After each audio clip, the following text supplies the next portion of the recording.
Vamos ver o que disse agora há pouco o presidente do Supremo Tribunal Federal, ministro Luiz Roberto Barroso. Ele fez hoje uma reflexão ao comentar o suposto plano de assassinato de autoridades. Eu estou, sobretudo, preocupado porque o Brasil não era assim. E nós fazemos uma reflexão, o que aconteceu para a gente ter esse tipo de atitude, de pessoas pensando em assassinar agentes públicos, de homem-bomba. Quer dizer, onde foi que nós perdemos a nossa alma afetuosa, alegre e irreverente para essa nova modalidade raivosa, agressiva, perigosa? Pedro Venceslau e Juliana Lopes. Pedro, nós já tivemos tempos muito tenebrosos no país, de violência. Nós tivemos uma ditadura militar que acabou com a economia brasileira e acabou com os direitos humanos e com o espírito de democracia que existia antes. Então, eram tempos tenebrosos, tivemos o período da redemocratização um pouco mais estável, mas a polarização política e a volta dos militares em vários cargos de destaque. O governo Jair Bolsonaro teve militares em primeiro escalão mais do que a própria ditadura militar. Isso mostra que voltou uma polarização no país muito forte. Agora, o que me chama a atenção, eu estava lembrando outro dia daquela manifestação que aconteceu aqui perto da CNN, na Paulista, que foi uma manifestação em homenagem ao Clezão, um dos manifestantes que morreu na Papuda.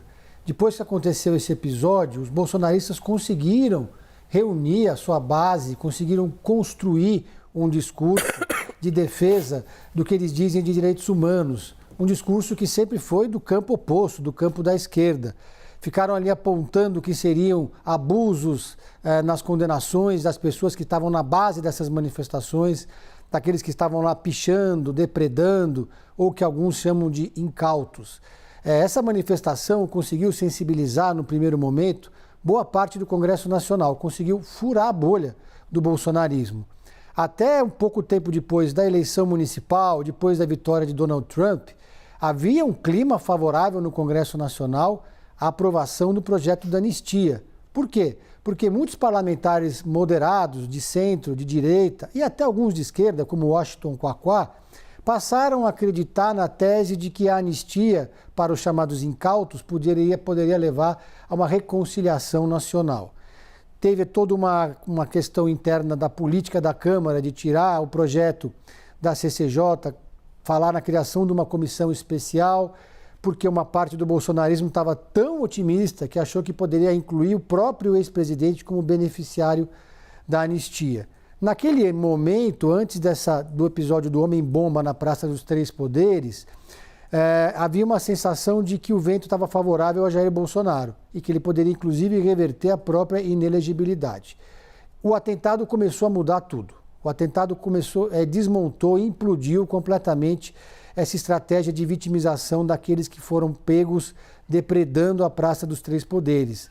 Também acabou com essa tese de lobo solitário. E agora, depois que aconteceu o episódio do Homem-Bomba, a gente viu uma união muito grande dos ministros do STF sinalizando que vão aplicar penas muito duras para todos os envolvidos. Claro, cada um com a sua dosimetria. As penas que já foram aplicadas àqueles que foram pegos depredando a Praça dos Três Poderes sinalizam que as penas serão ainda maiores para aqueles que financiaram, organizaram, lideraram e, sobretudo, para aquele que seria o grande mentor intelectual de todo esse movimento, que é o próprio ex-presidente Jair Bolsonaro. A fala agora do Barroso, as entrevistas recentes e os discursos do Gilmar Mendes, tudo isso sinaliza para um julgamento que vai provavelmente atingir aquelas penas máximas de todos os crimes que são envolvidos nesse combo que tem abolição violenta do Estado Democrático de Direito, golpe de Estado, peculato, tentativa de homicídio, organização criminosa, ou seja, são muitos crimes com penas que variam de 4 a 8 anos, de 2 a 12 anos, de 6 a 20 anos. É difícil que se aplique talvez a pena máxima para Jair Bolsonaro, mas a somatória de todas as penalidades podem levar Jair Bolsonaro a uma pena altíssima, provavelmente no julgamento que começa entre abril e junho do ano que vem. Como nós dissemos aqui, a previsão é de um processo muito célere por parte da PGR, por parte do STF.